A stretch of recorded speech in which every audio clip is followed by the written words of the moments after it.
I'm with the shit. It's your boy Smizzy-Teddy. It's your boy Teddy Rucks. It's popping.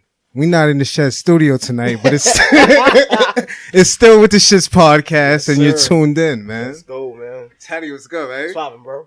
Ain't nothing. It got a little too cold for the Shed studio. Hey, guys, it's a little cold. A little cold out there, you know what I mean? Little Jack Frost is in the building. New location until probably about springtime, you know what I mean? Then we'll be back out there. It'll be a totally different look. Everyone that's been with us from the beginning, you know what I'm talking about? Like, Shed studio under renovations, like, but, you know, besides that. For sure. What's Gucci, my guy? Yo, man, regular shit. It was your weekend, bro. So, you guys know we were doing the Twerking is Indigenous party. That's right. It didn't go as planned, but it was still a fucking awesome time. Yeah, definitely. Shout out your peoples that came through, man. You had a couple of your homies that pulled up, man. Shout your peoples out, man. My boy Scar, my boy Smart Ass. Good looking for y'all coming through, man. That's a fact. We appreciate y'all niggas coming out, man. And you know, the homie shout out Mufasa, of course. Mufasa throwing the event, Authentic Hippie. You know what I mean? My nigga Dubbz was in the building. He was DJing. What's the other dude's name? Damn, man, he was nice. He was a cool ass nigga too. I'm mad I can't remember his name, but please believe it'll run across the bottom of the screen. DJ Shatterproof. Yes. Absolutely. You know what I mean? That's a cool ass nigga. Like, it was an awesome time. So Friday night was great. Yeah. We didn't get to live podcast as we planned, but you know, shit happens, and when it's time for it to happen, it'll happen. Like, you know what I'm talking about? But all in all, it was a good time. It was a good time, bro. I really appreciate your people's coming out. Y'all niggas came squad. Like, that's what's popping, man. Like, for real. And I told you because I hit them up. I was like, yo, it might look like a dub. And it was like, we coming anyway. Like, nah, that's what it is. Like, you know what I mean? So you know what I mean? Coming from the Bronx to Connecticut. So yeah, that's always love, a good, bro. That's love. You know what I mean? Sure. So, but we had a good time. Oh, it was an awesome time, bro. I was drunk, but I wasn't acting the fool, but I was drunk. Like, you know what I mean? Was you drunk? I was drunk, bro. I was drunk, man. We had that bottle of Bel Air before we got in the building, right? And we then did have that bottle of Bel Air before we got in the building. And then I had you with me too. So we had 4 shots of Douce, and I don't even remember how many beers I had. Like, bro, I was 4 shots of Douce. 4 shots of Douce. I grabbed 2, went out to the bar first, and then you came back with fucking 4 shots in your hand. Like, you know what I mean? So, hey man, it was a twerk party, man. I had my whole dot outfit on, the great champs.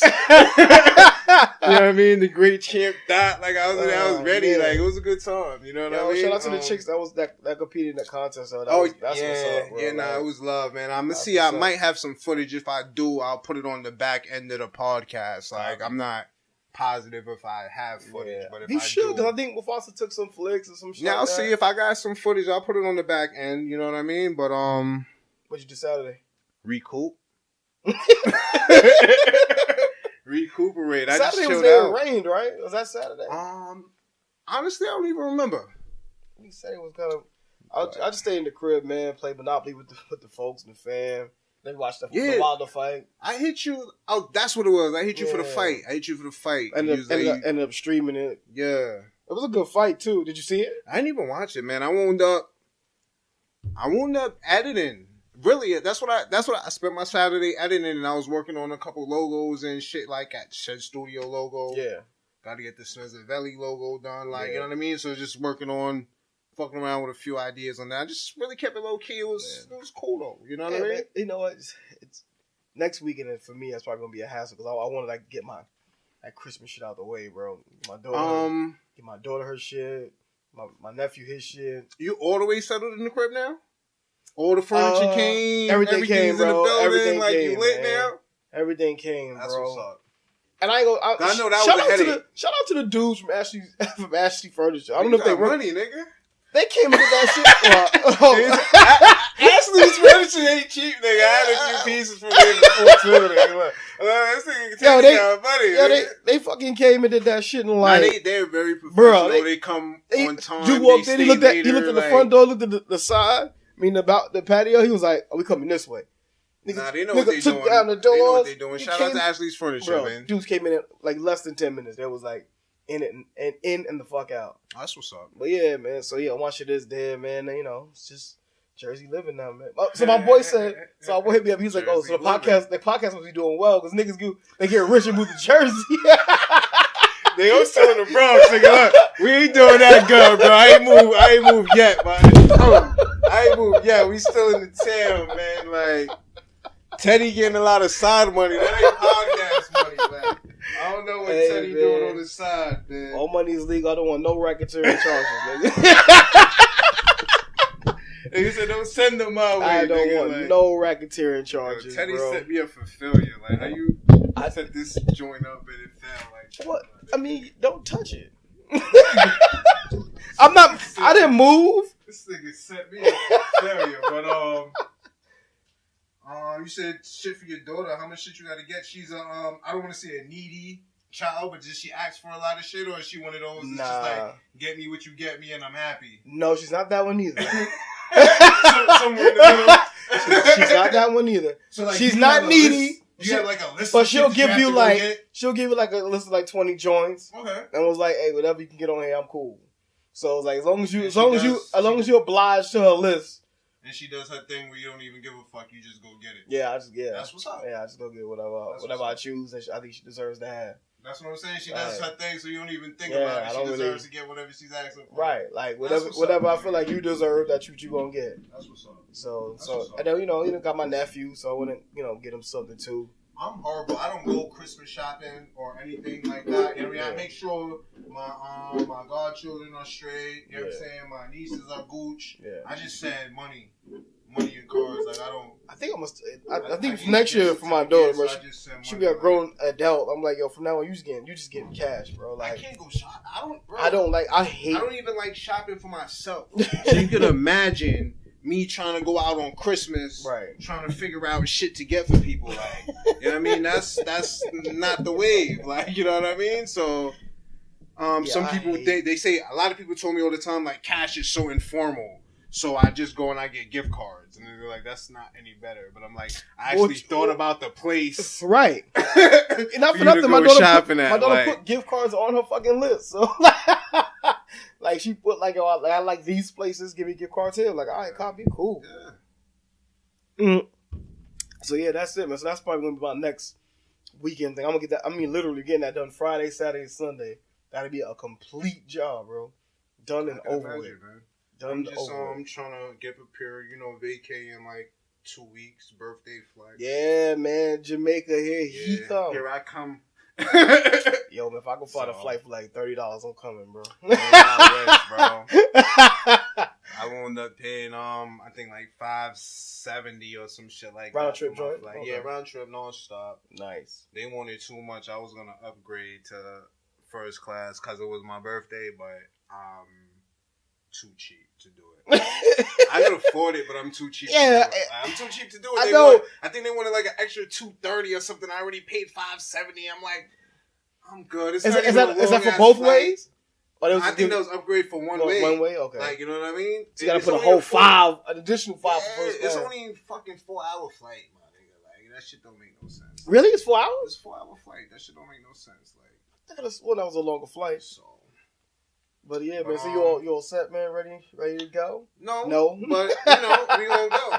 I ain't ready, but we gonna go. I'll be ready when it's time to go. But tonight is a different kind of night because we got a special guest. Yeah, man. We got a special guest in the building. Right? Yeah, we got the homie, man. Are you with the shit tonight? Come on, man. I got the homie. That's my brother. I got my nigga K Dubbz in the building tonight. You know what I mean? We touched on music a little bit earlier. We did. You know what I mean? Let me introduce him properly. I'm sorry. I got your favorite DJ's favorite DJ. DJ K Dubbz. You know what I mean?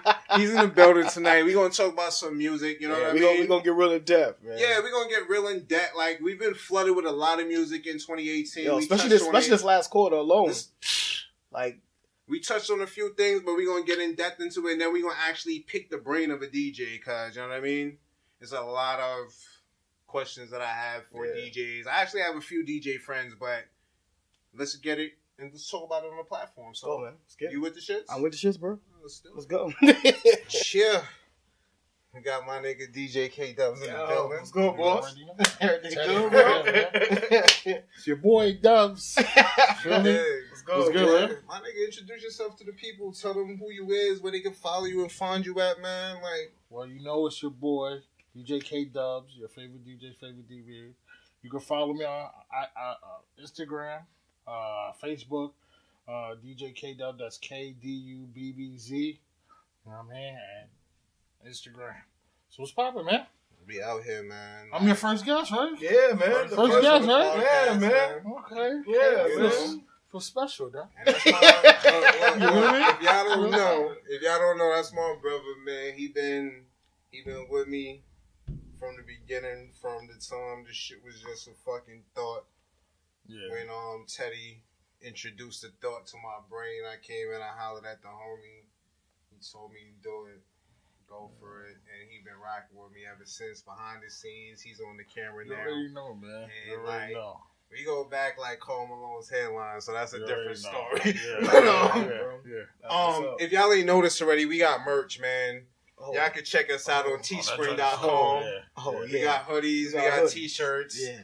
Man, we ain't got the definitely coffee hoodie season right now. So. It's hoodie season. Jump on it. Jump on it. Website will be on the bottom of the screen. Perfect Christmas. Perfect Christmas. But yeah, bring us home with y'all, man. But we got the DJ on the set because we talked about music last time, and we wanted to talk about music again because like this year, I won't say it's been the best year for music, but we've got so much music this year. It's much good music. It's a lot of good music. There's a lot of bullshit. There's a lot of bullshit too. You know what I mean? A lot of bullshit too. But we've got so much music this year. Yeah. So I figured since we talked about it before, let's talk about it with a DJ. Absolutely. So we can touch on every part of the year, but I really want to focus on the influx of music that we got like within the last quarter. Copy. You know what I mean? Yeah. From probably September or October down. Okay. We had so much music come in, like bad shit, bro. Like for a I don't want to say you're not a regular music listener, but like you're a DJ, so I'll start there. How do you consume your music with so much music coming in? Because you have to be privy to. Well, I'm gonna be honest. It's hard to get everything at one time. Yeah, we don't expect you to get everything, but you have to be privy to everything that's coming in. So how do you consume your music? Do you just listen to? I mean, I have to hear this. I have to hear this. I have to hear this so I can play it. But then I'm listening to this, and this. So is it like? Do you cherry pick what you sit with? Do you just listen to everything so you know what it is, know how to play it, know when to play it, but you cherry pick what you actually sit with? Or do you take your time and listen to everything that comes out? Nah. Because that's insane. Yeah, like that's crazy. That's You know what I mean? I feel bad for the people that have to do like reviews and shit like that because they literally have to sit down. Well, of course, you got those artists that's, those are the known artists, the big artists. You're going to definitely listen to them. You're going to see what their project is because there's a story behind it too. You feel me? Absolutely. Like, besides, But besides those artists, the big ones that we have to listen to, like... Yeah. Do you feel, as a DJ, do you feel the need to keep your ear to the street for the new and upcoming? Or Definitely. But nowadays, you got to understand, it's not like before where a person got to hand you their record. You know what I mean? Right. Like, all you got to do is promote yourself on SoundCloud, social media, you know what I mean? And that's how you can get heard. Like, there's some people that don't have an album that's actually dropping, and it might be local, and the whole clubs is going crazy. Yeah, you know what I'm saying? Nigga, remember when we was in Atlanta and Jeezy just started bumping, and we what was that club you did? I think it was Miami. You said club. I think it was Miami. Yeah. That was Teddy, bro. We in there because I used to be with this nigga all the time. I'm talking about this is back in the day when niggas had crates and shit, not this. You know what I'm talking about? He doing a joint on Buford Highway in Atlanta, Miami, late night. Like I was already like when Dubbz told me to pull up with him because we ain't leaving crib till 1:30, 2 o'clock type shit. And it was one of the only clubs that closed. That stayed open super late. Yeah. So we go in there, he sets up, and it's my first time in that spot. Like he's setting up, It's just strippers and dope boys, like, cause everything shut down already. So all the strippers just got off of work. all the dope boys shut down. Like, that's who's in the spot. And I'm rocking, right? He rocking. He put one Jeezy joint on. That's all. And that was it. That's all they wanted. He had to play Jeezy for the rest of the night. I'm telling you, I'm dead serious. They didn't want to hear nothing else. Nothing else. But Jeezy. And these niggas is coming over dropping bread on the booth. Like, so I'm like, yo, bro. But you know what I mean? It wasn't, and it was. I think it was like an off night too. It probably was like a a random, Monday. It was like a Monday or something like that. This nigga but it was like it was a random ass night. But it seemed like it was. But like it's a night because the after hours. A regular night don't matter for strippers and dope boys. Every night is a regular night. It's like niggas came straight off the block and went straight to the spot and you know what I'm saying? Damn. But, so do you still believe the term that like a DJ breaks the record? Like a DJ could make like a DJ breaks the record. So that like because the DJ is playing it. I'm not a DJ, but I want to answer. Yeah. I think it depends on the region that you're in. You know what I mean? The region or what section of the world that you're in. I think down south still, the DJ breaks the record. They're breaking their records for you know what I'm saying? Okay. Because everybody still goes to the, not even the club, but everybody lives in the strip club. And most of the records down south is that bounce, that bop. And that's where the records are going to break. It pops first in the strip club. So it's the DJ... I guess, and the strippers, I guess. You know what I'm saying? That's making the records. I don't know if it's the same in New York. I think now, especially with like radio, the DJ endorses it. Yes, he endorses it. But I think you can't even count radio because the radio's not breaking anything. By the time we hear it on the radio, if you was really a fan, not necessarily, especially an artist that we don't know of, they kind of got to get that DJ self cosign. They kind of get, you know what I mean? Like how many? Sorry, I keep cutting you off. How many new niggas you heard on the radio first? Like, I don't get privy to these new niggas on the radio first. You know what I'm saying? I would have heard them, and I'm not saying the radio DJs aren't playing the new niggas or the underground shit, but I usually hear it on a mixtape or somebody told me to check it out prior to me hearing it on the radio. But you saying break now. Break is the I'm saying break. You feel me? Break it. I guess. You get what I'm saying? You feel me? Like this shit that's popping in the hood, the streets is this shit that's. But that's what I'm saying. Because that's a pop in the hood first, and then the DJ nigga at the radio is like, oh shit, yo, this is everybody in town's playing this shit. I need to get this on. Because let's take Young M.A.'s song for like that shit broke in the hood though. Like I mean I don't know if a DJ played it, but once I got to the radio. I done heard this song about 1,000 times already. But that's where it goes on the commercial end. That's why I see it as break. Because, like, granted, if it wasn't on the radio, if it wasn't for the Clues and these other DJs, that's why they get, you know what I mean? They get the bread. They get top dollar. Yeah, because you got millions of people listening to it. And when they endorse it like that and say, this is the shit we break, it was just like back in the day when Funkmaster Flex brought a track back a couple of times. That nigga dropped more than a million bombs on your shit, nigga. Yo, come on. And the respect of it. Y'all remember when In the Club dropped? 50 dropped In the Club? It was just, that was it. You had to bring it back a couple of times. Don't get it twisted. The street definitely does buzz it. You know what I'm saying? It definitely gets... The streets got to endorse it first. But what I'm saying is for breaking and getting on that next level, national level, it got to go through the radio. Yeah. Okay. You know what I'm saying? Yeah. You feel me? No argument there. That makes sense. You feel me? No argument there. So so I guess you want to categorize breaking on a national level. So in the era, you definitely need that radio DJ. I don't even... So the era of streams, I can't even say that. I'm sorry. That's what I'm radio. saying, because that's what I'm like, with the streaming and shit, because I guess this Tekashi nigga wasn't getting no radio play. He really wasn't. And he was billboard. Yeah. And he wasn't getting no radio play. No radio play. 6ix9ine. He was billboarded. Well, now things are changing because you got the YouTube. You know what I'm saying, too? You got the YouTube. YouTube is breaking the music. This is a question so the younger generation, they do listen to the YouTube. But to hear about him, like when Gumbo dropped, that was the remember the what's that?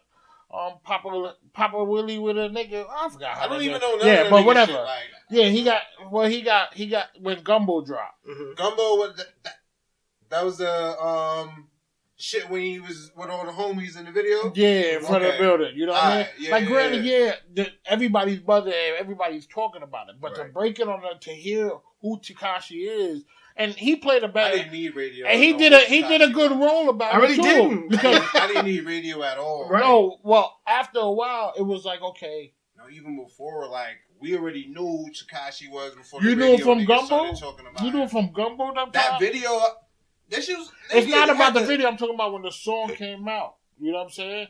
Bro, I didn't know about that nigga till niggas told me to start checking the nigga until I started hearing about all the bullshit, trolling, da-da-da. If it wasn't for That's what I'm saying. He kind of helped with it. If it wasn't for any of that, I wouldn't have known. So he's a bad example. Because his music, because his music he did the work himself. Right. His social media was what he was controversial. He came out like 50. He started, calling rappers out, telling people niggas to suck his dick. You know what I'm saying? 50's rollout was nuts. Yeah, 50's rollout was hard. But it was the music too. Right. That's what I'm saying. It was definitely the music. Fact. Yeah, it was definitely the music 50's too. rollout. Because I remember when 50 The Future dropped. You know what I'm saying? That mixtape you could listen from start to finish. Like, that is a fact, yo. Like 50. After that, he was out of here. God, yo. But so as a DJ, you don't give a fuck about the record, really? Like, do you like? I mean, not saying. I mean, saying you're playing it for the crowd. Like you could be a song you just dead ass don't like. You're still that was one of the questions that I had for you too. Like, of course. There's always songs, right? So. That's my main thing. I have 2-part questions. Sorry, and I don't want to monopolize the conversation. You've done that. But I've done that. I've done it a lot. So I don't want to continue to monopolize the conversation. But I have a lot of questions for you. So, as a DJ playing songs, so you like what you like, and you know you can't just play what you like. You already know that because you're a DJ. You can't just play what you like. You have to play with the crowd. For the crowd. Yeah. You know what I'm saying? So, what is the one song that you absolutely hated that you had to play? It's a great question. There's a lot, but name a few. Yeah, I'm gonna just give you me one. 3. Give me 3. I'm gonna give you 3. I'm gonna give you 3. You said there was a few. Give me 3. I'm gonna give you 3. I'm gonna give you 3. Trinidad James. You don't like that shit? I hated that shit too. Goal all in my. Oh man, that shit's hard, bro. That shit was garbage bag. That shit's hard, man. Garbage bag. Are you serious? Garbage bag. Are you serious? Go ahead. What else? He had another little follower behind him, but that shit was trash. Garbage bag. He did good on marketing, and that's why he went He did. 1.5 track. That's what I was saying. Because the second joint was just money. Garbage bag. Yeah. Let's go. So I didn't fuck with that shit. Lil Yachty. Which one? Or any of it. Or all of it. No. Talking about his first single, right? What's the shit called? It's his first single. I know exactly what I can't even remember how it goes because it's so trash, but you're talking about his first radio single. And I didn't like that little Uzi. Money Longer. And it grew on me, but I hated it. All recent tracks, bro. These are all recent joints, like. What do you mean? I appreciated music back then a little bit more. There was nothing back then that you absolutely hated that you had to play? Not that I can remember off the top of my You head. like Gigolo and them niggas wasn't requesting that shit at the booth? Niggas was requesting Gigolo? Gigolo was not a track you had to play, bro. You know what I mean? Like, that was his shit. That was his shit. He's trying to like that shit. I did fuck with that shit. That was my shit. That's the Kelly and niggas say, I'm legit, Get lots of there's a bunch of bullshit, because I liked a lot of bullshit, too. So, like, I know there's a lot of bullshit you had to play that you didn't like. Not that I can remember off the top of the head, but, like, I know recently I got to deal with a lot of stuff that's just... How do you get into your zone? So, you know you're going to DJ a certain party. How do you get into, like how do you get into that bag? You got to see this nigga practice, bro. Yeah? Yeah. Okay. Nah, I mean, what I do is, I kind of get. You used to do the Facebook Live. Was it Facebook Lives or Instagram Lives? Facebook Live. You used to do the Facebook Lives. You don't be. But doing my next door neighbor was hating on that shit. That's why. So the way the house, the way the crib is set up, you know what I'm saying, is joined up. So like my next door neighbor, he be spazzing, and you got to turn it up to a certain level. To for me, I need my music turned up. Yeah, I'm trying to hear it. You know what I'm saying? So I don't need no interruptions on the live or whatever. So you know what I mean? I just he gets in the zone, bro. I ain't gonna hold you. Pop that with jerk, my nigga. Like he gets in the zone, bro. Like, but yeah, I'm answering your question for you. But answer your question, bro. Yeah. So what was the question again? Like, how do you get when you're zone? Like you got a party to go. Like, how do you get into your zone? Like, what? Like do you have like a preset like mix in your mind? Like this is what I'm gonna play, or this is how I'm gonna do it, or like. Or you just wing it as you're there. I'm not wing it, but you know what I mean? You got to be used to your music. So the way the Serato's set up, you got crates, different crates. And you the way I kind of set it up, I set it up off of vibes. You know what I'm saying? But of course, you kind of get an idea of what type of party it is. Right. If you're like, all right, me, I do a lot of private events. So, weddings. Okay, what type of couple is it? Is it Spanish couple? Is it you know what I mean? Right, Caribbean couple. Just so that you got an idea of how you can set your playlist up. What's the age group? You know what I mean? Even though for wedding you play for everybody, you still want to kind of set up a playlist so that, I mean, a good DJ has to be ready for all. Like, of course you have your playlist or you have something in your mind that you're ready to do, but once you step in the building, if you see what I have, you still got to play off the crowd. Yeah, exactly. So, like, you have to be prepared, but you have to be ready for audibles. Like, you know what I mean? Because there's some niggas, I've seen niggas that have a set in their head, and they go, and they just go play that set. Not even. No matter what the fuck the crowd is. No, but not even. Not even. That shit is ass. Even worse, if you're on the club scene, and you try to set up a playlist, the DJ before you might play the songs before you. Copy, You know what I'm saying? Yeah, so it's like, you gotta cut. You can't come with no set. You gotta be ready to be like, all right, he just played a whole half an hour of reggae. I gotta come straight hip hop, or I gotta start all over, start it off slow and bring it back up. You know what I mean? So, what's your favorite genre of music? Part 2 question, and then what's your favorite genre of music to play, or is it the same? So you might enjoy one genre. So when I started, but you love playing another one. You know what I mean? Like, I can see that. So a little history. I started DJing at like 14. You know what I mean? As soon as I got into high school, I started DJing, and during that time, I live in the North Bronx. Shout out to Uptown. You already know. Wakefield. You're but dancehall was our shit back in the day. You feel me? So when I started out, I was on the 45s. Had about like 1,000 rhythms at a time. 1,000 rhythms. You know what I mean? I remember the first rhythm I bought was the Bruckout. You remember that joint? Yes. The one that be like, Bruckout. Of course, you know what I mean? And that was just my shit, man. I had this, I started out dancehall. One night, I can't even say dancehall because it was reggae too, because you got the culture, you got the, you know what I mean? Yeah. And so is that your favorite shit to play? Is the dancehall, the reggae, that's your shit? Not really, because I was trying to chase a bag too, you feel me? Yeah. And when I got to college, even though I played at a reggae club, because you remember, shout out to the Peacock. Shout out to the Peacock in Atlanta, bro. My nigga Dubbz had the Peacock. All right, check this out. My nigga Dubbz had the Peacock so smashed. I pulled up one night without the nigga, because like I said, this is my bro. I used to pull up on him all the time with the crates and all that. I pulled up one night without the nigga to the Peacock, and I was able to walk to the front of the line and get in, no pat down, no nothing. Off the strength of they know I fuck with Dubbz. They got the VIP treatment. You know what I'm talking about? Like, it was love. I used to spend there like every Saturday. Down. Yeah. I threw up on a bitch in the Peacock. On her birthday. On her birthday. Madness, bro. Different story, different podcast, but yeah. Not even on violation shit, but it was violation. But that's a violation. It's violation. All I could do was it wasn't I'm about to go throw up on this bitch. But it's not premeditated murder, but it's murder, nigga. Yeah, it's one of those. Manslaughter. Yeah. Fucking manslaughter. That's a fact. But yeah. But yeah, you used to kill that spot, huh? Yeah, but I was in college, and that was a hip hop age. You know what I'm saying? Once I got into college, I transitioned, and it's not that I wasn't playing hip hop because you can't not play hip hop.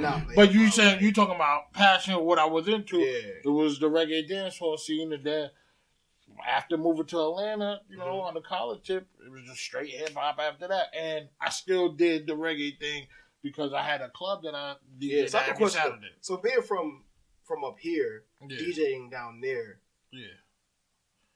did you play a lot of New York shit, or did you play they shit a lot? No, but sorry. Yeah. I mean, he's here for fucking reason. I see what you're talking about. You know what I mean? Nigga, you like, well, how about you tell them? You know what I mean? Right. Playing for the city. How about you go tell them? Like, there's so many crews down there. You know, tell me. And niggas say I don't talk. Yeah. You talk too goddamn much. For real, drink up. Anyway, because in the hip hop clubs out there, and especially the time that I went out there. See, I moved out to Atlanta 2001. Okay, so that was during that was the crunk era. No, I came in crunk area.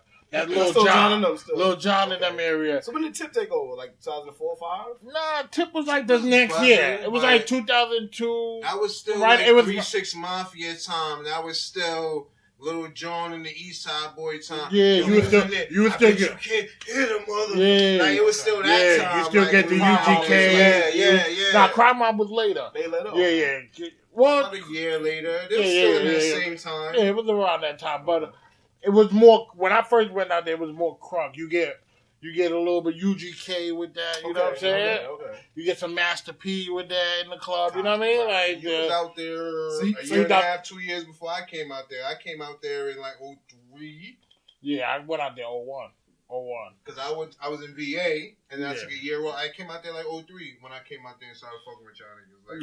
Like, it was a transition because that was the year Blueprint came out. Okay. And Nas, you know what I mean? Stillmatic came out. You know what I mean? Yes. It was still a transition, but then. When that trap music came out 2002, it's like, yo, listen, we got our own music out here. We don't gotta hear all that New York stuff up here. You know what I mean? Like we got our local artists. They had their own sound. Yeah, they had their own sound, and it was buzzing, and the South was feeding into it. And I jumped on the wave though. Luda was still lit. Tip was really, really coming into his own because he was coming off of that.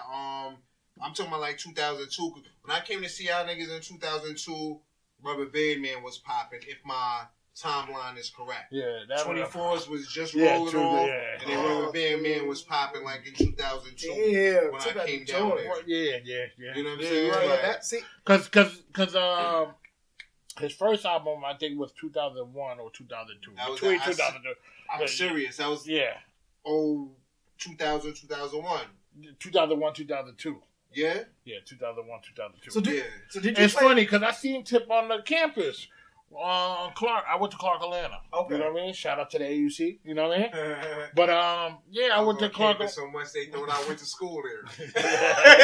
Yeah, he was just chilling. Just chilling. Yeah, like, chilling. Come out of class, Smith out there like, no book bag, no nothing. Like, yo, all right, cool. You know? College dropout guy. Yeah. Sorry. But anyway, you know what I mean? It's not where you go. It's where you at, right? You know what I mean? Did you play a lot of underground artists as well? Like I know because they have a lot of underground. Because Future was an underground artist until he got popping. I mean, Teddy Boy. What was that group they was in? He was still Teddy Boy. There was a group. It was Player Circle. Player Circle. Yeah. Nah, you definitely had to support the underground because there was stuff there's probably artists out there that got big songs in Atlanta that might never even touch New York, but they'll be buzzing in the club. Really? You know what I'm saying? Because it's a strip club lifestyle, it's a regular club lifestyle. Because the songs pop out there in the strip club. Yeah. The strip club is the club. Yeah, because you're gonna see as much. The strip club is the club. Well, that's how it is now. We even up north we adapted to it. Like you see more female to it, but. It was always a spot down That's what there. I'm saying. You know down there was old. Bro, I remember the first time I came down there, these niggas took me, the first spot they took me to was Blue Flame, right? Yeah. Out in Decatur, a little hood spot. Mm-hmm. Blue Flame, niggas took me there.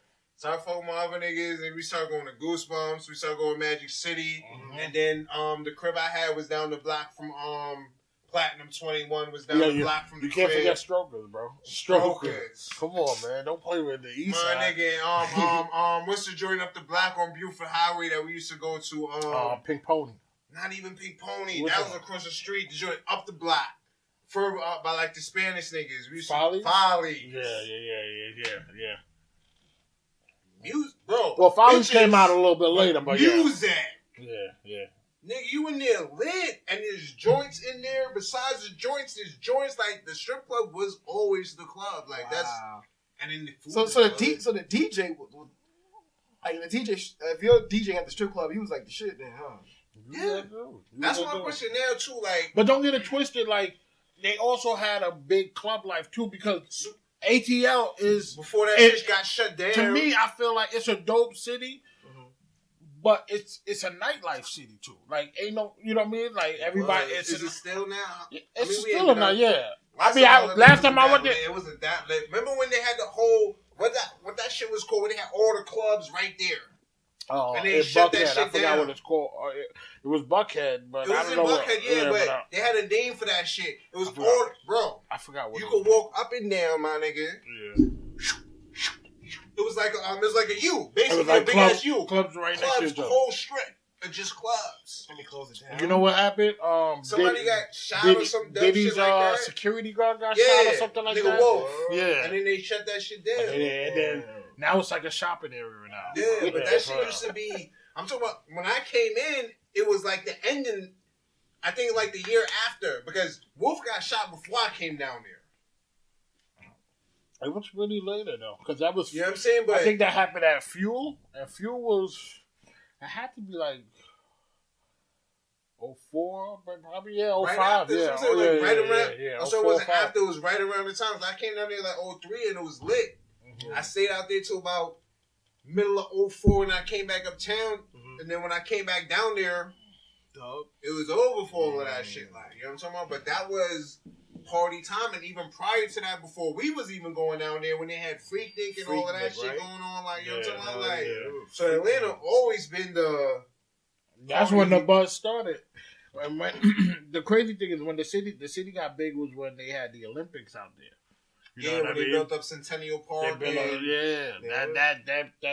That started drawing attention to a lot of people, and now that's a spot like. That whole area is good. When I go to Atlanta, like I enjoy living out there for a year and a half. How long you lived out there? 10 years. Oh, you lived there for 10 years. 10 years, Joe. Wow. 2011. Yeah. Damn. I lived out there for a year and a half. I can't. And I'll probably if the recession didn't hit, I probably would have stayed out there longer. Cause I was getting it when I was out there too. But like besides the DJ, you know. Yeah, the real estate shit going on, a bunch of other shit going on. My nigga Dubbz was out there living. This bro, we ain't gonna get too sentimental on the camera, but that's why this nigga Dubbz, he can ask me for anything the fuck he wants. I was out there on some. My niggas bought me out to Atlanta because I was in the town. Remember I told you I went through all my phases. Like we've been on the podcast, we talked about it. I went through all my phases. I was in a bad state right then. That's when I was in my fake gangster tough guy stage. I'm running around the town robbing niggas, doing a bunch of dumb shit. My niggas brought me down to Atlanta, but they didn't bring me down there the way they told me they was bringing me down there. And I wound up floating. And Dubbz, I knew him before I went down there, but I didn't know him. We went to school together. We had some of the same friends, but we didn't. Yeah. That nigga took me in like he knew me. Like, you know what I'm talking about? That's a fact. Talking about the nigga like he's not here, talking to you. Like, he brought me in like he knew me from, and we knew each other through passing. Not on. Talking about held the nigga down. That's what's up. My nigga for life, bro. Like, can't nobody say nothing bad about this nigga. Sure. This nigga can ask me for any, bruh. That's my guy. I hear you. Let's get back to the back to the music. Back to the music. So, 2018, we dipped off and we went to a bunch of different places. But 2018, we got so much music. We got a lot of music, good music and bad music. I think this year, and any of you guys correct me if I'm wrong or chime in, whatever, like, I think this year we were kind of oversaturated with music. Like, I haven't really got a chance to sit down and digest an album the way I would like to, because the next week or the week after, there's something else coming out. Right. And not even just some bullshit, there's actually something that I want to listen to coming out, so I can't sit down and stay with this one joint. Right. You know what I mean? It's hard. I remember back in the day. It's hard to stay with one record, B. Like, X fucked the game up when he dropped 2 or 3 the same year. Prior to that, niggas wasn't dropping albums. You would wait a year, right? Yeah, you wait a good year and a half. You get a couple projects from niggas in between, but you would wait a year before, maybe even 2 years, before you got another project from one of your favorite artists or from an artist that you were checking for. Right. You know what I mean? If it wasn't even your favorite, but this is a nigga that I fuck with that. Right. Yeah, I want to check his album when it comes out. Right. But my other niggas shit just came out last week. I didn't even finish listening to this shit. Right. Now I'm going to listen to this shit.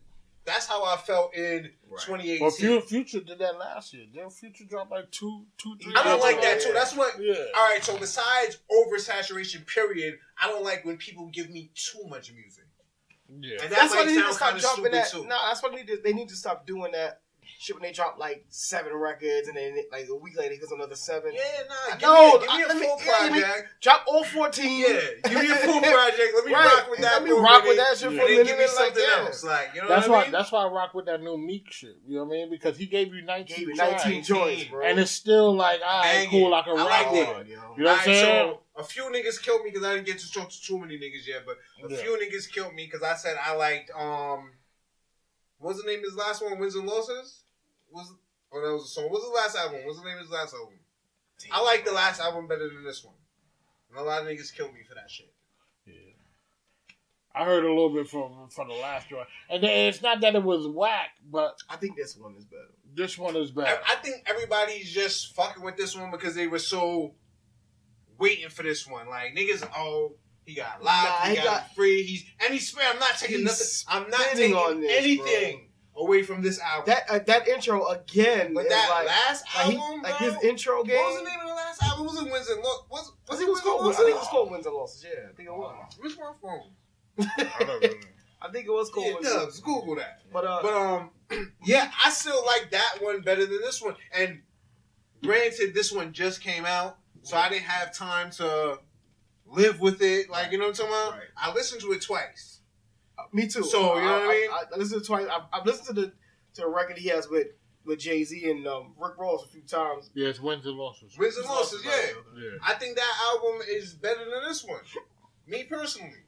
You know what I mean? But like I said, I haven't had a chance to live with that album. Dropped last year? Which one? Wins and Losses? Wins and Losses. I think it was a year. You still got it on the Google. I don't got it on Google. I got it on the title. Oh, okay. Well, they don't tell you when it dropped on the title? I've lived with that at least for 7-8 months. I know that for surely. At least 6. Yeah. So I can't really say too much about the new one. You know what I mean? Because I just really... Yeah, August 2017, yeah. So I've been rocking with that one. It was last year? Yeah. Mm-hmm. So I've been rocking with that one for a minute. So I can't... It's maybe unfair for me to say that I like that one more than this one. Cause I guess I could be a little bit biased because he has a story too behind it too. And I think that's why everybody because I think you're right. But it's good music. No, it is great music. That's what I'm saying. To be honest with you, the last one he didn't have too many features on this album, but he has great features on this album. You know what I mean? Yeah. Last album was Meek. It was just, it was Meek. It was Meek, yeah. Meek don't really drop whack stuff, but it's just, Meek always drops some heat. Yeah, but you know what I'm saying? What you're gonna get from you know what you're going to get from it. This one is a little different. It was good songs, like good music. Yeah, like good features. It was like, you know what I mean? So, yeah, that's right. What y'all think was the best album of the year? That's hard. That's hard. I'm up in the air with that Nipsey Hussle album. And as best album of the year? I'm up in the air with the Nipsey. Mm-hmm. I liked the Pusher, but it was too short for me. Mm-hmm.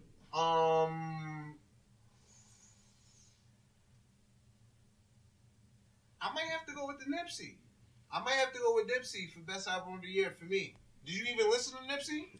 That's what I'm saying. The way you said that shit. Nipsey got a dope. The way you said that shit, I knew you ain't listened to it. You was like, Nipsey? If you listen to that nigga album, you wouldn't even said it like that. Really? Nipsey. And that shit dropped in like what? February, March or something? Like early, and I'm telling you, best. It dropped that long ago, and I'm telling you, I will put that up as one of the best albums of the year. Wow. That Nipsey album, bro, check it out. Check it out. I'm going to have to. What do you think, Jaws?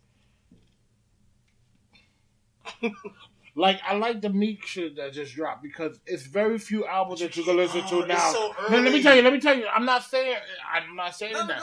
But there's very few albums that you can listen to back to back. And I always rate an album like that. But if you want to hear an album is it an album or mixtape? But the Davies and Styles P. That's my shit right there. And you know Styles P. You know what I'm saying? Like, but that shit, I can listen to it. I was telling you about that. Did you even check that out? You probably still didn't even check. I told him on the other podcast to check that out. Yo, listen. I thought I want to listen to some of the R&B bullshit you told me to listen to, and you didn't even go listen to that Davies and Styles P. Keep 100 with you. I always thought that Styles P and Jay, the combination, was dope as hell. It was like no contest, but hearing him with Eve, Dave went in. I was like, yeah, bro. It was like, he's. And you know, that's my shit. Like, it feels like, you know, they brought it back to the essence. Yeah, bro, it was like. And that was one of my questions in there, too. I'll jump right into it since we're talking about it now. What do you guys go for more? Lyrical music or the sound of music? What are you gravitating to? What are you looking for? What are you feeling? Because I like sounds. Yeah. I love sounds. You know what I mean? Them radio songs, I love them too, but I'm looking for that lyrical shit. And if you can give me that lyrical shit and you can make me bop at the same time, now you got me super winning. Like, for me being a DJ, I think it's the total package.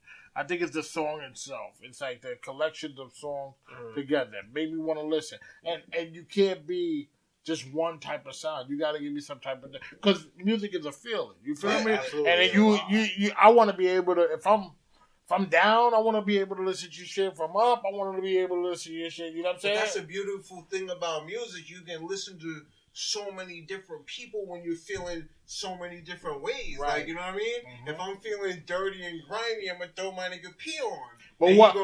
But imagine listening to it. But no. You say P, you say grimy, but when you go to a Gangsta and a Gentleman, and which I think is a good put album together, great. You get all types of feeling because you got dirty, Black Magic, you learn, you respect, you get everything. You got a diversity of it, and it's not no bias because I'm from New York, but that album was like super biased because that's my favorite rapper. That was a very well. And it didn't get no burn. I was mad about that. That's a great album. Put together and that's how I kind of feel about Meek's joint. You feel me? I feel like even though Meek gave you, it's still Meek. It's still rowdy Meek, but it's still a diversity of music. It's a different type of feeling. It's like some mature shit. He kind of He didn't do no super big Meek didn't do a super bit either, but he had just came home from stabbing up his his sister's boyfriend or whatever. He had to go do the bid in Valhalla, and then he came home and he dropped the Gangsta. I didn't even know who he stabbed. I knew he had to stab him. Yeah, it was his sister's boyfriend or some shit. Yeah. Correct me if I'm wrong, people, but we'll Google later, but you know what I mean? Yeah. Yeah, when Valhalla did his little bid for that shit, he came home and he was. Like, anytime niggas go through some type of trial or tribulation, you should come home talking some different shit. That's true. Everybody does. But the funny thing about Meek, I heard he didn't even write it while he was in jail. He did this out. That's crazy. When he got on, he was like, I was watching First Take. I think I'm gonna go with Pusha's album for album of the year this year. On Daytona? Yeah. I went so hard. The only reason why Pusha I was juggling to throw that on my list. Hard. It went so hard, but it was only 7 tracks. I know. And people are gonna kill me for this. To me, it fucked me up. It was only, bro, and I know Push could have gave me 3 more. He wanted to put more. But what I'm saying, and that's why you can't even why you can't even give it out, because if you're gonna do 7 tracks, You got to give me 7 straight bangers, man. Yeah. Bro, I mean, it wasn't 7 straight bangers, no. Nah, that shit, bruh. I didn't skip one. I neither did I. Played it multiple times. I've never skipped a record on that. I'm not gonna say 7 bangers. I played it multiple times. I haven't skipped. I'm gonna go 5. Which ones did you skip? Maybe 4. Which ones did you skip? Like, I don't know the albums by. I don't know the names of the song by. But I know I didn't listen to the whole shit. I'm not saying. I listened to Daytona straight through multiple times. Nah. No. So you know what? I also have a question. Like, you know how? All right. So as being a DJ, you gotta play like the artists' like their top records, right? Have you ever played like an album cut that no one like knows, but that song bangs? Like, do you test the album cut? Like, I'm gonna. It still gotta have a buzz though, even though it may. So you don't play nothing without a buzz. I think that's what he's asking you, like. Yeah, to that depends on the crowd, though. You know what I'm saying? Mm-hmm. Because if you got a whole crowd of 300-400 people, mm-hmm. You know what I'm saying? And if they don't know it, you can promote it. You can say whatever. But if they don't know it, they don't know it. It can be your shit, but if they don't know it. Nah, I feel you. You feel me? Yeah. I feel you on that. It depends on your crowd. You can talk it up as much as you want, but if they not feeling it the way you feeling it, this is gonna be just another song playing. Damn.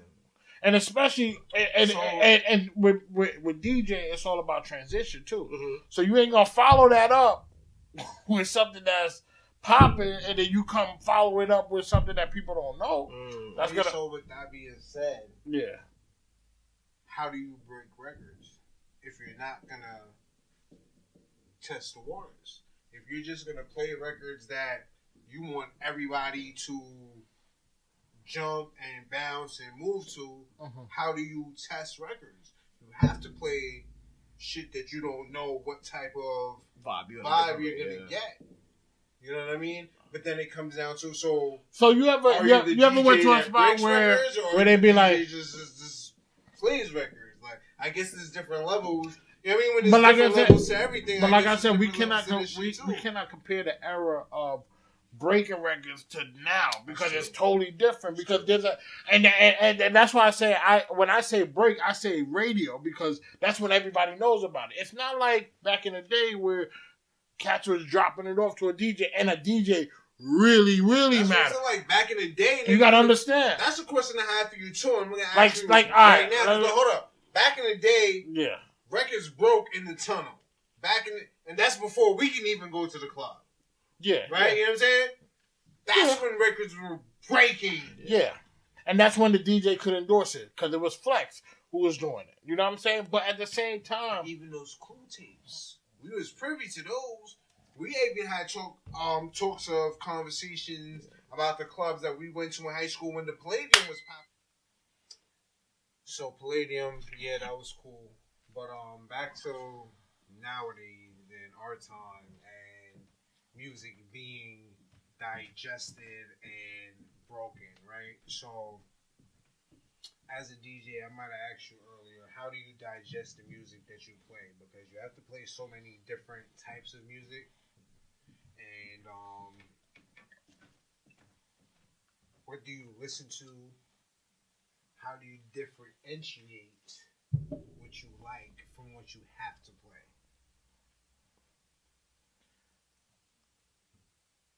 Of course, it's a demand, so you got to play for your crowd. It's just like any service that you have, but that you provide. Any service you provide, you got to make sure that your target market is happy. But there's a lot of songs that everybody like that I like as well too. But it's not gonna be like what I will play on the iPad while I'm chilling. You know what I'm saying? It's not all of that because. Not telling my age, but I like the early 90s hip-hop, 2000 hip-hop, you know what I'm saying? And most of us do. You know what I'm saying? And not to say that I don't like the new stuff. Yeah, sure. No, I do like the new stuff, but it's not what I'm throwing on in the iPod. You know what I'm saying? I'm not throwing it on, I'm not you know what I mean? This nigga's telling his age, he keeps saying the iPod. But they don't make iPods anymore? Who still uses the iPod? I don't know. You still play music in the iPod? I use my phone. My point exactly. We're all the same age, so I'm not tossing shit like, you know what I mean? But nigga said, I play the music in the iPod. This nigga's funny. Well, I'm not tossing shit. Nigga, we all the same motherfucking age. Nah, you already know. Yeah. But, yeah, there's a lot of music that I gotta play that, you know, I may not. So, speaking of a lot of music, because, let me go ahead and grab my cue cards. Got the cue card. And he got the with the shits on the back, too. Yeah, nigga. He's out of control. You know what I mean? This guy's out of control. Marketing. You know what I mean? Alright, so, just in the last quarter alone, and even when I did my research, there was a lot of people that I skipped, and no disrespect to them at all. Y'all can jump in the comments and name a couple albums that I missed, or matter of fact, I'm not even naming albums, but the people that dropped music. But in October, we had the Dave East and Styles P. Gunna and Little Baby dropped. Mozzie dropped. Ghostface dropped. T.I. dropped. Quavo dropped. Future and Juice WRLD dropped. Yeah. Young Thugger dropped that. It was kind of like a collabo project. I didn't even know about the Future and Juice. Oh, you ain't hear that? Future and Juice WRLD, yeah. And I actually checked that one out. It's kind of good. You know what I'm saying? I gotta get on that was in October. And mind you, I skipped a lot of music that came out in October. I didn't hear you say anything about Taylor Swift. I mean...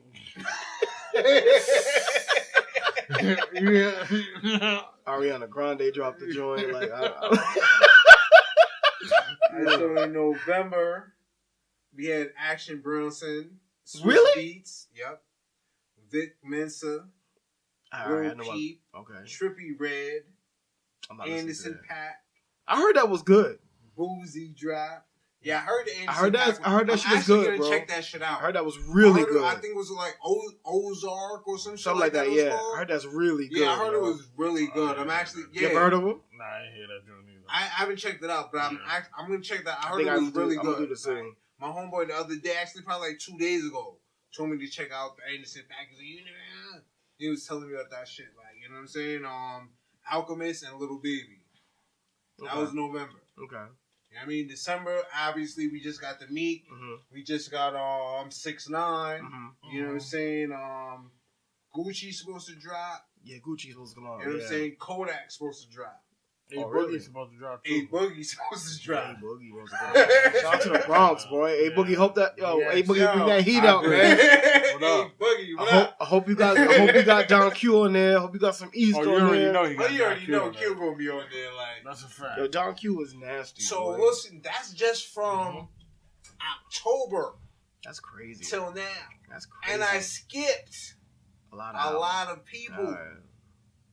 So, in this age of music, how do we digest and consume all the music that's coming out? Do we just check for the niggas that we like? Do we listen to whatever we hear from these other niggas when it comes on the radio? Yeah. Like, how do we digest the music? Are we giving everybody a chance? Yeah. Or are we just listening to what we like? Like, I'm guilty for just listening to what I like. Yeah, me too. Unless one of my niggas come and say, yo, you need to listen to that. Right. You know what I mean? Then I'll check it out. Yeah. Like, but as a DJ, I want to hear from you as well. Yeah, but, for sure. But I definitely want to hear from him. Yeah, as a DJ, how do you consume music with so much music coming out at one time? Because you have to play what everybody likes. How do you know what everybody likes if you're not so much privy? If you're not privy to everything that's coming out, like, you know what I mean? So, I mean, you gotta understand. There's a lot of platforms that you can see the views and what people like. You know what I'm saying? Like, there's a lot of ways to figure it out. You can. I mean, of course, you can listen to the radio and see what's. But the radio is not really the give all, end all. It depends on what you listen, because I can listen to Sirius Radio and they gonna drop a lot of cuts on it. You know what I'm saying? When I say that's where I'm wrong, and maybe. And it's not even just because shout out to the other DJs too. Maybe that's where I'm wrong. Yeah. When I hear radio, I'm thinking 105.1. I'm thinking Hot 9. You know what I'm saying? That's but even on those sectors, you still... No, but once you say Siri and you put these other things into play, it's a totally different type of radio. Yeah, you can see what I'm saying? So, and then you got to understand, and it's different now because it's so much music. So there's going to be a lot of shit that I like, that I say this is the shit that everybody ain't going to bang out to. Because, and be honest with me right now, it's not just about the talent no more. You know what I'm saying? It's not about the talent. It is about the sound, but it's also about the affiliation. It's all about the marketing. It's all about, you know what I'm saying? Because it's, when you associate, look at, prime example, Davies. Oh, Davies. I'm not knocking him. He's nasty. I fuck with Davies. You know what I'm saying? But once he got that cosign from Nas, it's affiliation. You know what I'm saying? But we was fucking with East before that, and you gotta remember, even though you went to fuck with Nas, you see you wanted to do the album with Styles. So it's not even just about, if you want to look at it like that, it's not even just about that, because Nas is up here and nothing against Styles, because Styles is my favorite rapper, but Styles is like here and Nas is here. So he's signed with Nas, then he's doing an album with P that got the whole hood mixed and chopped up. Like, you know what I mean? Name an E single. I don't know. On top. Name me an E single. He don't got one. I'm not a single nigga. But that's what I'm saying. Like, you can't say that because you say what I'm trying to play. You understand? How would you play Davies' record then? Or you just wouldn't? It depends on the crowd. It depends on the crowd. You understand what I'm saying? Like, so what song would you know to play? Because ain't nobody. I can't even tell you a Davies record, but that Beloved album. I can't tell you.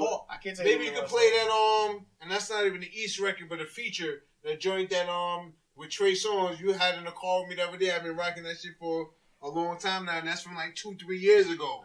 Yeah, but that was early East too. That was early Davies too. You know what I'm saying? He still spit the same way he did from the beginning. But what I'm saying is, I'm talking about single now. You gotta understand. We talk about breaking music. We talk about radio, and he's still, don't get it twisted. The cloud is still there, but that's why I said the cosign and affiliation. And, you know what I'm saying? It's everything else that plays a role into this. You asked me that because I can't name an E single, but that's crazy really, though. So that's my thing for a DJ now. Like, how would you even know to put, like, if you're doing a hip hop scene, like a hip hop party? I mean, but if you was doing a New York type of vibe, you would have to put on at least now. But what record would he play? What do you say? Record? No, just what Davies record. Period. But when do you call it a New York vibe? Is it a New York party? Because New York party nowadays, there's a lot of it's trap music. You feel me? Like you gotta understand. That's why we talking. And so that's why I say the era is a little different. You know what I'm saying? Because the era is we used to our era where to be honest with you, we had the best great era because that's when New York was running shit. You feel me? That's what it's different now. That's a great era of music. Yeah, you know what I'm saying? Like you know it because we can look at us as a DJ. Like, how do you adjust to still like doing your doing your shit, but knowing that it's so much service, bro. You gotta understand. You gotta play for your crowd. You know what I'm saying? You gotta play for your people. Whoever your target market. If you're on the radio. And, say you Power 105, that age group is really, 17 to 24? That's the age group you're trying to target right there. Okay. You got to play their shit. Yeah. You know what I'm saying? Yeah.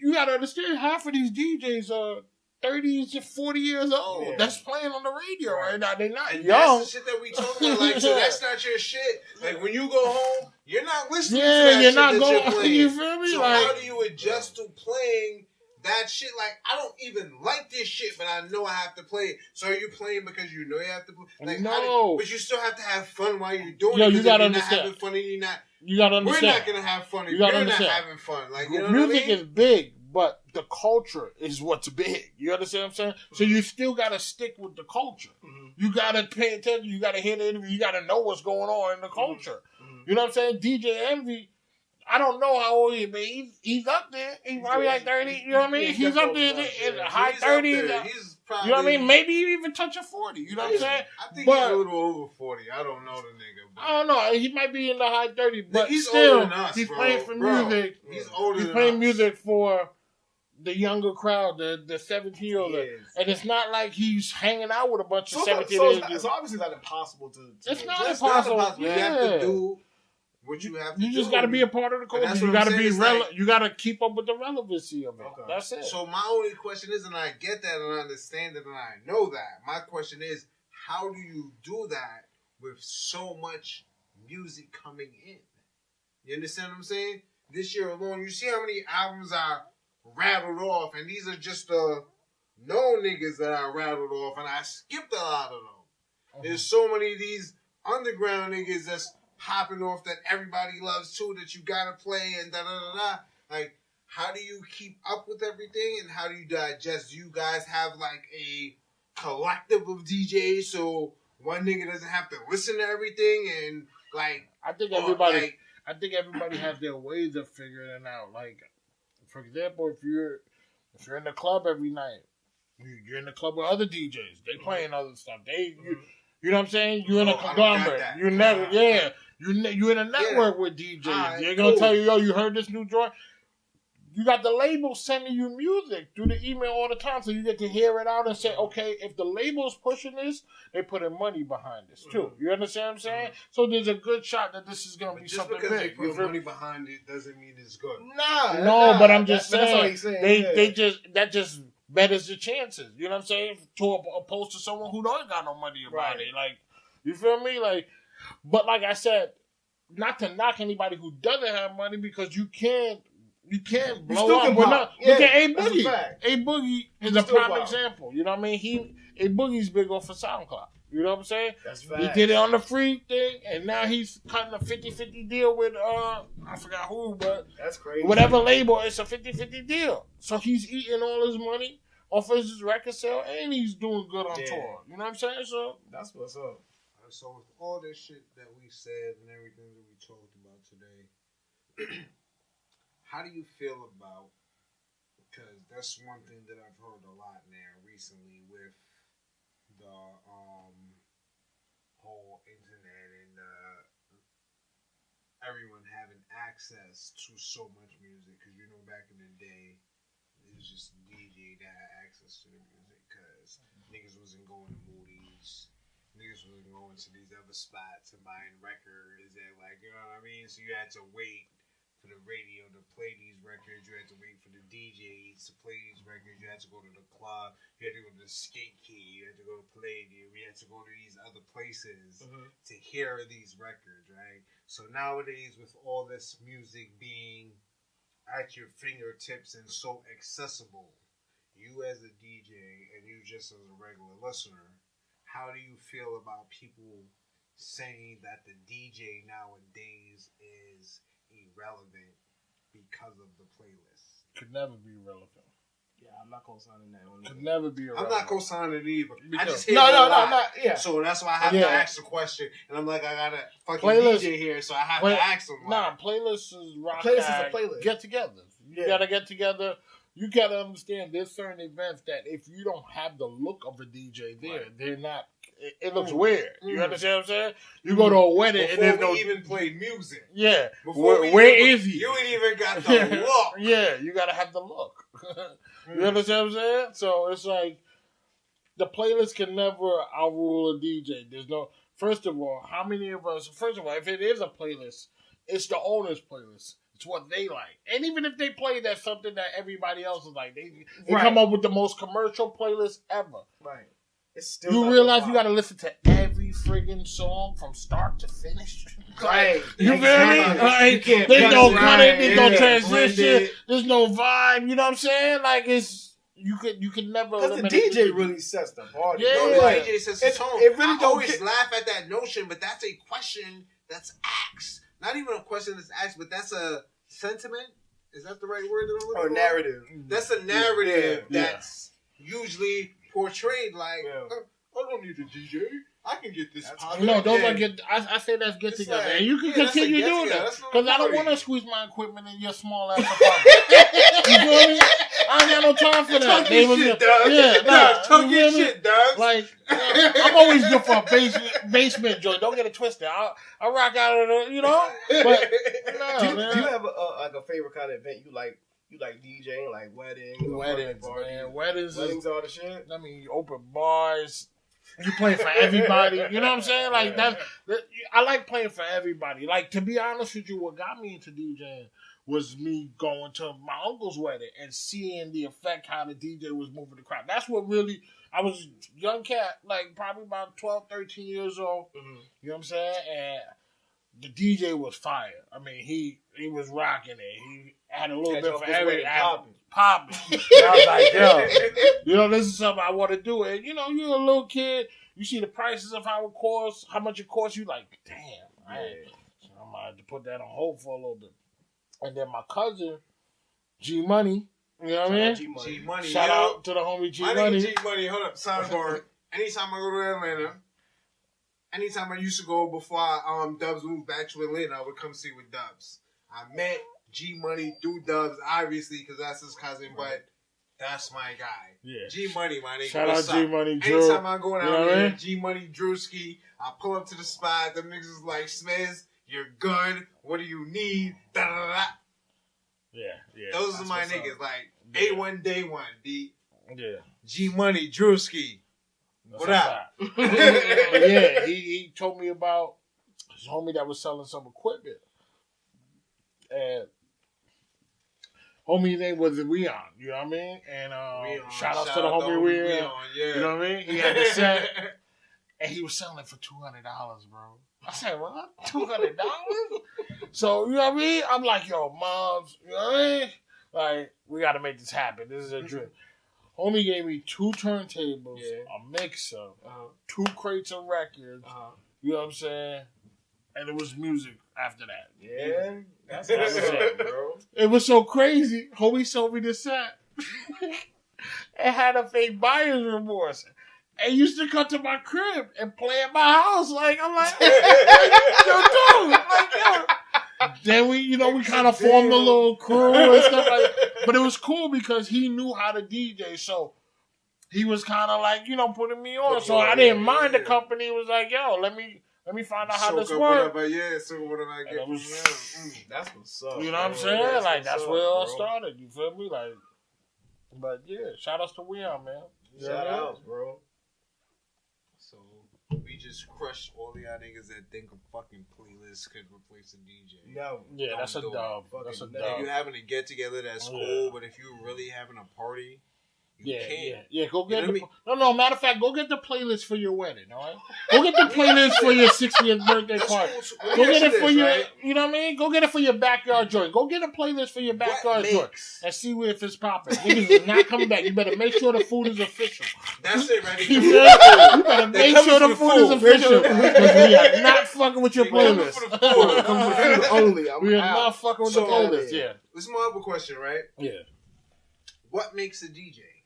Because I fuck with you. Shout out to my nigga Just Nice, Brooklyn. Oh yeah, BK, King Champion. Bat. Yeah. Right. So matter of fact, hold on. Yeah. So I got the external from Just. Right. I got Serato. Mm-hmm. I got a laptop. Mm-hmm. Am I a DJ? No. Like, what makes a DJ? Like, you know what I'm saying? Because niggas think if a lot of people, because this is what I'm saying. A lot of niggas think if they got Serato, they got music. Just gave me a terabyte. He filled my terabyte with music, and he calls me. I keep saying Just like y'all know I'm talking about Just Nice, King Champion. Follow that nigga. I'll put his shit up there too. But you dig? That's my other DJ nigga. That's the homie. Flatbush. You dig? You know what I mean? Yeah. He fooled me up. I got Serato. Poe gave me Serato. Dubbz gave me music. Yeah. Am I a DJ?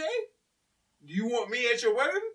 Like, what makes a DJ? Because niggas think if they get the equipment and they get the sounds, they're a fucking DJ. No. I have all this music, bro. I can play some songs. I can't give you no bomb-ass transitions. I can't. You know what I mean? And that's what it is. I can't give you no bomb ass shit. I can't take you on a journey where you feel like you're just.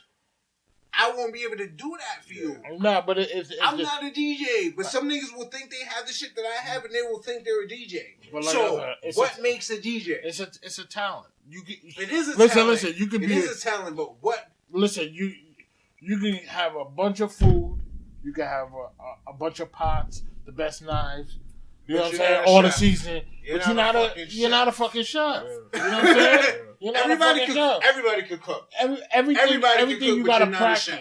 Everything you gotta practice. You gotta find your own lane in it. You know what I mean? Because don't get it twisted. The DJ, being a DJ, is so widespread right now. You could be DJ. You could be a producing DJ. You could be a radio DJ. You could be a club DJ. You could be an endorsement DJ where you do marketing. You know what I'm saying? Yeah. It's so many lanes you can go and master that if you want to go that route. But it's still a skill. It's still something you got to put practice. Something you got to put effort in.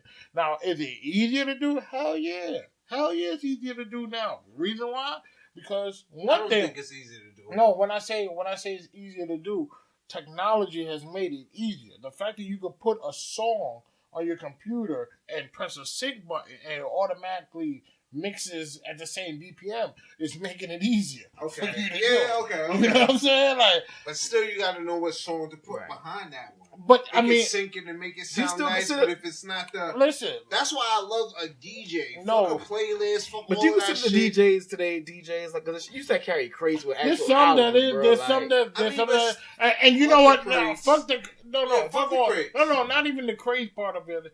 The fact of the matter is, back in the day, you had to spend money to be updated. That's what it was. You don't got to spend money nowadays. That's why everybody you know what I'm saying? thinks Like and can be a DJ. You actually got to spend money. Spend bread back like in you the said, day. I used to start around with dancehall. You feel me? So you you got rhythms. You know, God forbid a rhythm had 5 songs on it. That was hot. That's a fact.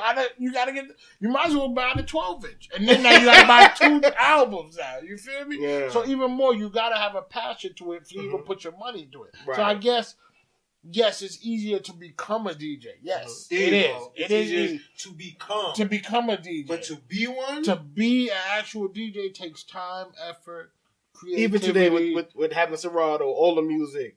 On your laptop, all equipment. I have all that. Because you gotta know transition. You don't want me. You gotta know how to speak. You know what I'm saying? Like I have a terabyte worth of music. I have Serato.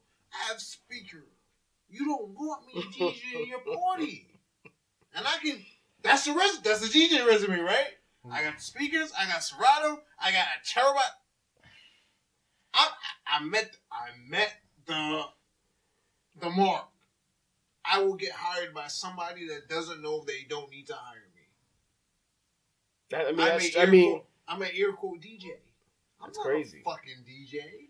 It's because I could buy some sounds and. Is it easy for you without the albums now on this, like to really like? Yeah, because you gotta. I mean, and even people get away with a style of it. Like for example. You might even get a second verse back in the day, but you got to understand the transition of taking out a record, putting the needle on there, mix it up. You know what I'm saying? That's timing. So now, when you go to a club, you hear a snappy track where they go one song to the next song to the next song. They're moving quick. They're moving quick. They 90 songs in like my man Just Nice call it Express. You know what I mean? Yeah. You feel me? Yes. So you know what I mean? Like time has changed, and that's why I say the era. Everybody's trying to bring the essence back to what it is now, but things are different now. You know what I mean? Like we was talking about breaking records. I like to tend to think that once you make it to the radio, that's when it's broken. Because, granted, you can still be local, but you're not broken until the world hears you. Yeah, you know what I'm saying? Yeah. Like that's how I feel. Like you know what I mean? But that goes to go back to Atlanta shit. Like, there's a lot of like niggas in Atlanta who are like the shit in Atlanta, and no one knows them anywhere else. But they're like the biggest shit in Atlanta. I mean, not nowadays, but back in the days. That's why I said it's local. I mean, even if you get the United States, you're big. You know what I'm saying? But have you ever DJed outside of the States? Yeah, plenty of times. you got, Smizz? That's your long list of. No, I mean we pretty much touched on everything because it's like all these albums that we got. Oh no, we didn't. So, how do y'all feel about these different collab albums coming out? Because we got a few collab albums this year. If it works. Yeah, if it works, I don't mind it. If it works. You know what I mean? So what was your favorite collab album that came out this year? Because like I said, we had a few. What was it? See, I only heard 2 of them. So I'm gonna just say the day that was my favorite one. I heard the Juice and the Juice Future. WRLD and Future shit. Right. And I heard that was cool. That was nice. I like that. You know what I'm saying? What the fuck is his name? Lil Baby had an album with Gunna, right? I heard that, which is weird. It was decent. Thugger had the collabo album. You know what I'm saying? Thugger. Ooh. It was Yo, I ain't gonna lie, yo. We was talking about it earlier though, but Thugger and Rich Homie Quan, when they had that little collabo, bro, man. Where's Rich Homie at anyway? Whatever y'all got going on, y'all somebody need to fix Rich it. Homie. Cause yo, for real. And Thugger, that shit was the combination. That shit was the Rich Gang. Yo, that shit was oh my god. I didn't understand. I didn't understand nothing y'all was saying on it. I did. Not everything. Not everything. I don't know one word. Not everything.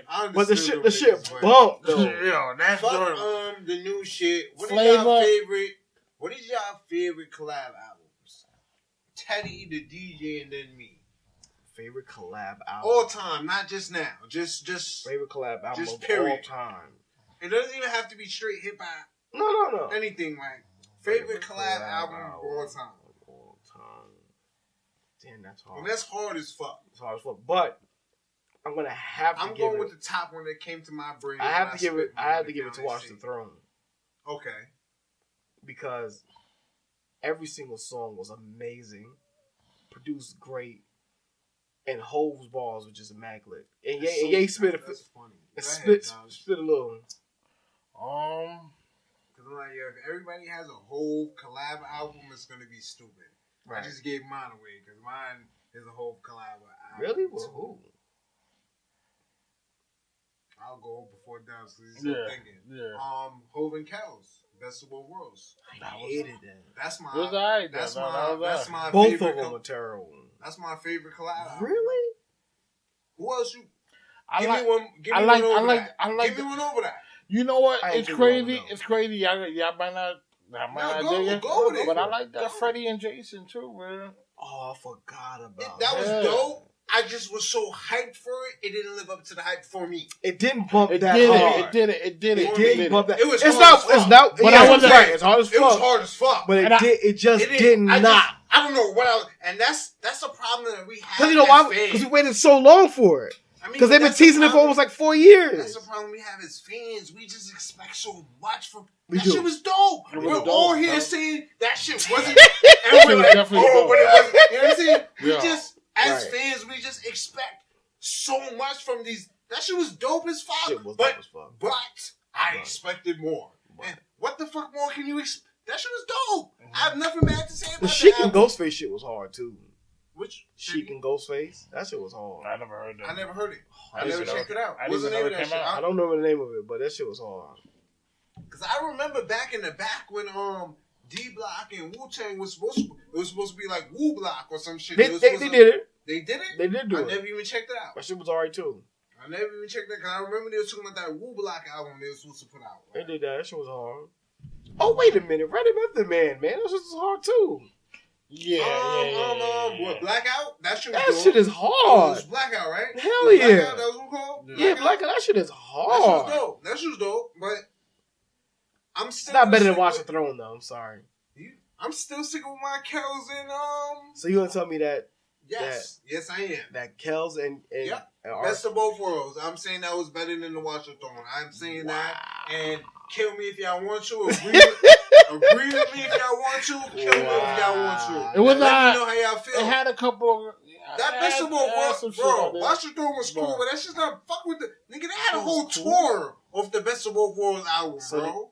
They like, two come for on, Watch the stop Throne. it, bro. They had to Watch the Throne tour too. And that shit was not fucking with the Best of Both Worlds. I wouldn't know. And the Best of Both Worlds got canceled because Kells and fucking Home got into that bullshit, nigga. And that shit still was better than the Watch the Throne tour. Like, stop it, bro. Come on, don't do that. No. Don't do that, man. I don't know. But, alright, let's get back to nowadays where we're at now. How do y'all feel about features? I like them. I like them too, right? Like but here's where I'm going with this question. Back in the day, you secured features. You were strategic with your features. Right. Nowadays, I think everybody just does anything with everybody. Do you guys agree? How do y'all feel about that? I do agree. Because I feel like a lot of people just do it because of who's hot at the moment, and they'll just collab with them. And how do you feel about that though? Do you care? Like if it's a hot song that's dope, you don't. I don't care if it's hot. If it's garbage, I'm like, yo, you just did that for a clout move. That was a clout move. I think just because nowadays people get along a little bit better than back in the day. Everything was broken down back in the day. You remember, like that's true. They did. There was some people that were just not doing songs together, right? And if it was better, we would probably heard some great, even better music back in the day. I just wish imagine a Rockefeller D Block collab, or you know what I'm saying? Like, or that's why I wish Jay or fucking years ago. Dipset, and you know what I mean, G Unit during the time. You know what I'm saying? Like, it's just certain people would not fuck with each other during that time. You feel me? Like, and that's what messed it up. Like, you know, Beg for Mercy is a hard collab album too. Like, I'm not against features. Mm-hmm. I just don't like the forced features, like you were saying, like the ones the clout features. Yeah, I don't like that shit. If it works, I ride with it. But if it doesn't work, I'm not even with the if it works. If it's natural, if I feel like, oh, okay. If I feel like y'all music is subjective, so it's like, I mean, you know, if I feel like y'all should have been on there, like then that's dope. But if I feel like y'all just jumped on it for the fuck of it, or just jumped on it because everybody wants to hear that. Yeah. That's a consumer. I don't really like that. That's consumer you feel me? But that's not an artist talk, because the artist is like, let's get this bag. No, that's a fact. You feel me? You know what I'm saying? Because I get your crowd. I got 3 million followers. Right. You got another 4 million. Right. Yeah, let's do this. Let's just do this. Like, fuck it. That's a fact. You feel me? That's what I'm saying. I'm not mad at it. I'm not mad at it at all. As long as it works, I'm not and it makes checking sense. for that. Like, I'm checking for the organic features. Right. And I think this year there was a lot of bag features. There were a lot of just features, straight bag features. Like, if there wasn't a bag involved, y'all niggas wouldn't have been on the same track. Like, you know what I'm saying? I felt like there was a lot of those this year. Like, but you know what though? Like, but a lot of them worked. A lot of them did work. Yo. A lot of them did work. Like I don't even. I mean, this is like way off topic, but like the Maroon 5 song with Cardi B is like, would you have done that if Cardi B wasn't Cardi B? Like, never. Would Adam Levine really do a song with Cardi B? Never. No. But the fact that she's and popping, I never listened to any of those two. But that song popped. It was a big pop record. Billboard, right? It did build. It did chart. I never heard it, and I probably still won't listen to it. So that's a reach record. Is it a good song? It's okay. It ain't like good. And that's another thing that I was telling you. A lot of times people, follow. It's trendy nowadays. Yeah, the game is trendy, so a lot of people will jump on a track because of who's doing it. You know what I mean? So speaking of trendy, how do y'all feel about New York music right now? Is there new music? And see, the fact that you even had to say that. No, of course, this New York music. The hottest artist out right now is from New York. Well, before he got locked up. Oh, what he's not hard, you just said the biggest artist. All I said is the biggest artist. Yes, and he's from New York right now. I didn't disagree with you. Yeah, I said yes, and he's fucking trash. So how do y'all feel about New York music? That bothers me because. This is my question. Because our favorite rappers used to be the best rappers. Yes, we have the hottest artists right now. But that nigga's trash. How do y'all feel about New York music right now? All right, he's trash lyrically, but he makes music good enough to listen to. He's trash. You listen to 6ix9ine? I've listened to that. I listened to. I actually like that album. I didn't ask. Did y'all listen? Do y'all listen to 6ix9ine? No, I'm not going to 6ix9ine. That's what I'm asking. Do y'all niggas listen to 6ix9ine? Yeah, I mean, I'm a DJ, so I'm gonna have to. So I'm gonna listen to. He's the hottest artist. I mean, I can say that he's the hottest artist. He is. Yeah, I can. And it might be through, and that's why I say it's not about the music. It's everything else that comes with it. No shade, no nothing. He's the hottest nigga in New York because Cardi ain't dropped no new shit in a minute. If Cardi was still dropping shit, she just dropped a joint. Where's that? She just dropped a new joint. That talking was a couple about months ago, and that was like a month and a half ago. It didn't hit. And that ain't hit. That ain't hit. No. 6ix9ine before he got bagged, the hardest. Like I said. Before that, Cardi. Like I said. And you know what I mean? Everybody like the storyline behind everything. It's not just music no more. If it was just music, my dude, and I'm telling you, this is. I want to talk about music. New York music. What's popping right now? Nothing really. I mean, you got A Boogie. That's what I'm about saying. to come out with some shit. A Boogie dropping. You got Don Q. You know what I mean? Them boys holding it down. But the usual suspects get the win. There's Drake's. Davies is still here. We talking about New York. I get it, but it's like they're not gonna. Drake. We talking about New York music right now. So we got Dave. And no, we do got Dave. That's still rocking right now. Because everybody's still running off of that album. Don Q. Dawn. We got A Boogie. Cardi's still in the mix. Cardi's definitely in the mix. Who else is running? Who else is popping and putting on for New York right now? Troy Ave got an album. Troy Ave got an album that just came out. You like Troy Ave? I don't really fuck with Son, but he got a couple joints. That's what I'm saying. I'm not saying he's whack. I'm just saying me personally, I don't really fuck with him. Like I heard a couple joints. I listened to him. But where French been at? French in Africa. He chilling. He in South. I ain't bumped that in a minute, yo. He had a verse on that Stylish song was hard. Bugging. Which no joint? Stylish. No Stylish. That song was hard. You know what I mean? Like, that's what I'm saying. He had something recently. Like, I like French though. French is that dude. Frenchy, man. BX. No, but I think it's a different type. Today's world with the internet and everything, you know what I'm saying? You could be from a certain area and you could like different shit. It's just like even fashion out there. Absolutely can. I'm just trying to put on for our city right now. I'm trying to see what's going on in New York. We gotta see what pop up. That's what I'm saying. Like, if A Boogie, I fuck with everybody else and all that. Strong, and I'm glad you keep saying A Boogie because I'm a Bronx nigga for real, and I just want to keep talking about the Bronx. But every time we talk about New York music, you just kept saying A Boogie, A Boogie, A Boogie. Cause he's from the town, like, and that's what it is. He rapping, he doing his thing right now. Yeah, he doing his shit. You know what I mean? So definitely got a shout out to A Boogie, High Bridge, the label. Shout out, you know what I mean? But yeah, that's what it is. That's what it is. Yeah. So I mean, New York gonna be New York, and we all New York, and we love it. But music is music, and we all love music. And yeah, we do. Yeah. It's all about what's popping, and as a DJ, and that's why we had you here for the night anyway. Like we wanted your opinion, your aspect on music as a DJ, and I hope people got, you know what I mean? Yeah, I hope right, if you ever need a DJ, shout your stuff out. Let us know. Fuck that. Absolutely. Yeah, when you need a DJ, excuse me. DJ ain't expired. Right. It ain't expired. Fuck your playlists. Yeah. Fuck your playlist. I'll let my man J Dubbz. He does everything. He had this shit popping up. We're not in the box. We're not in the box over here. Yeah, no, that's a fact. Weddings. Listen, I will vouch for this, bro. Baby showers. And not just us. Not just us. Clubs, you know. Spanish niggas, Haitian niggas. Right. I mean, I just did a Spanish lesbian wedding too. That's dope. No, it was dope. That's a fact. Not just us. Yeah, don't put me in a box. Don't box them up. I got your salsas, I got your bachata, I got your merengue. Instagram at DJ K Dubbz. Instagram. Face Dubbz. You asking me? Wait, are you gonna do it for me? I'm like, God damn. What's up with that? Hey, damn, let me do it for you, bro. You feel Instagram. Me? Yo, alright, so catch me at DJ K Dubbz. DJ KDUBBZ at your Instagram, your Twitter, Facebook. You know what I mean? I'm all the way out live.